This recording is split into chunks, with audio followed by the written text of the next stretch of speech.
নমস্কার বন্ধুরা, মিঠু রেসিপিতে আমার সমস্ত বন্ধুদের স্বাগত জানিয়ে আজ দেখাবো চিকেনের একটা রেসিপি, ক্যাপসি চিকেন। দেখুন ক্যাপসিকাম দিয়ে চিকেনটা আমি কি সুন্দর তৈরি করছি।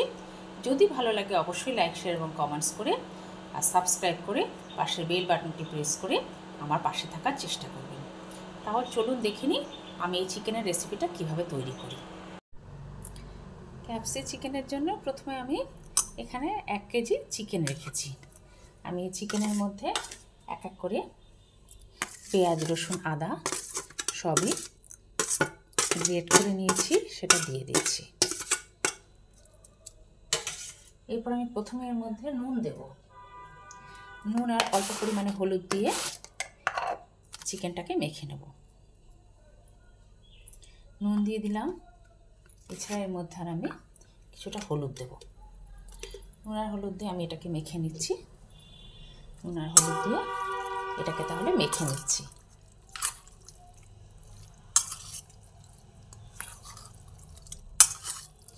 দেখুন এটাকে এরকমভাবে মেখে নিয়ে আমি 10 মিনিট রেখে দেব।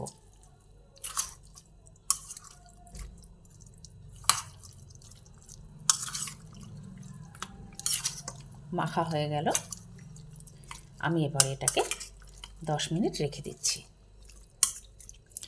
তারপরে কড়াইতে তেল দিয়ে মাংসটাকে রেডি করব। প্রথমে কড়াইতে তেল দিয়ে দিলাম, তেল গরম হয়ে এসেছে, সেই জন্য গোটা গরম মশলা দিয়ে দিলাম তেলের মধ্যে। এরপরে দুটো তেজপাতা দিলাম। এরপরে এর মধ্যে কিছু কুচানো পেঁয়াজ রেখেছি, পেঁয়াজটা দিয়ে দিলাম।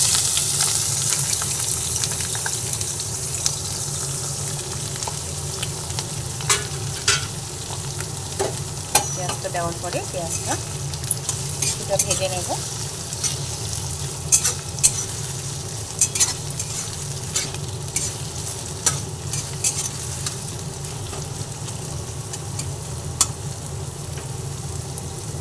পেঁয়াজ ভেজে নেওয়ার সময় এর মধ্যে এক এক করে হলুদ গুঁড়ো দিয়ে দিলাম, কাশ্মীরি লঙ্কার গুঁড়ো দিয়ে দিলাম,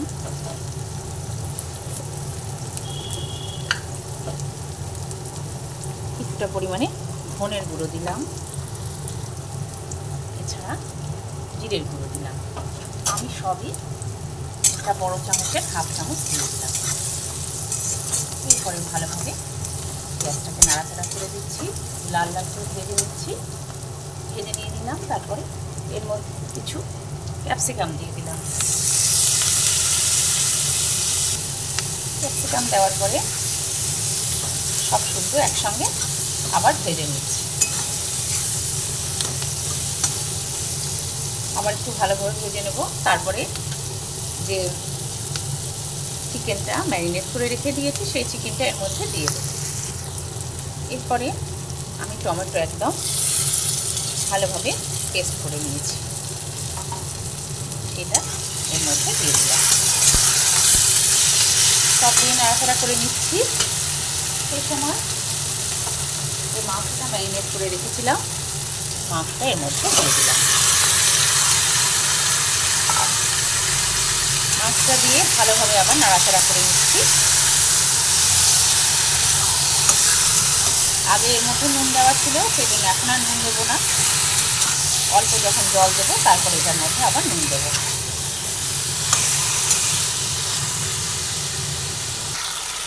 ভালোভাবে কষিয়ে নিতে নিতেই মাংসটা কিছুটা সেদ্ধ হয়েও এসেছে। এই সময় আমি এর মধ্যে কটা কাঁচা লঙ্কা দিয়ে দেবো। আমি এখানে 4টা কাঁচা লঙ্কা দিয়ে দিলাম।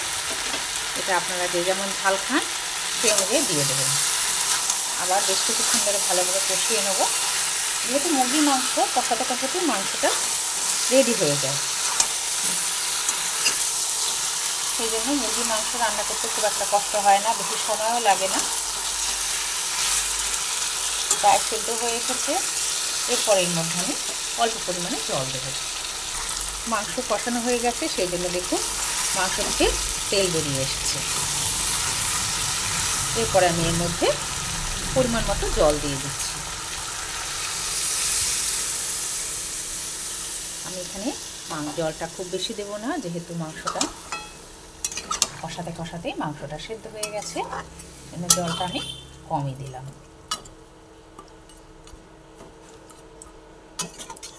এরপরে এর মধ্যে ফুটবে, তারপরে এটা নামিয়ে ফেলবো। এবারে আবার একটু নাড়াচাড়া করে দেখে নেব কতটা হয়েছে। মাংসটা রেডি হয়ে গেছে, নামানোর অবস্থায় চলে এসেছে। এরপরে আমি একটা পাত্রে নামিয়ে ফেলছি। এরপরে একটা পাত্রে মাংসটা আমি ঢেলে নিচ্ছি। এইভাবে আপনারা তাহলে ক্যাপসিকাম দিয়ে চিকেন করে নেবেন, দেখবেন খেতে ভীষণ ভালো হবে। এটা আপনারা রুটি বা পরোটা দিয়েও খেয়ে নিতে পারেন, ভাতের পাতেও খেতে ভালো লাগবে, তবে রুটি বা পরোটা দিয়ে খেলে ভীষণই ভালো লাগবে। আপনারা তাহলে এইভাবে ক্যাপসি চিকেন